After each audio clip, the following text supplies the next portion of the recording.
How to recover deleted messages, photos, and videos from WhatsApp group.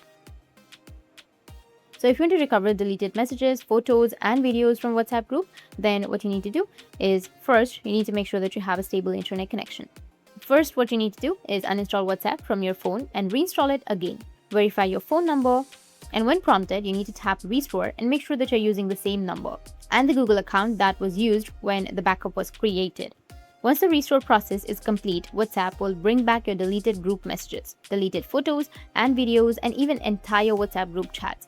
Depending on the size of your backup, this process might take a few minutes.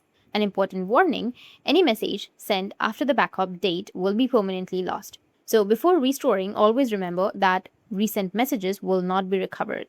Now comes the second method, which is recovering deleted WhatsApp group messages without backup. If you don't have a backup, WhatsApp itself cannot restore deleted messages. This is where data recovery software can help. This method is useful when backups were disabled or never created. One such tool is Stellar Data Recovery. Stellar Data Recovery scans your phone's internal storage to locate deleted WhatsApp data before it gets overwritten. It attempts to recover messages, photos, videos, and other WhatsApp media files. To use it, you need to install Stellar Data Recovery tool on your computer.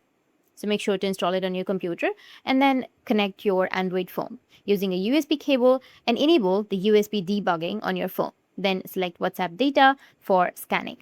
Choose the type of files you want to retrieve, ensuring WhatsApp chats and attachments are selected in the menu. Then you need to run the deep scan on your device storage and preview the recoverable chat logs or media files before the final restoration.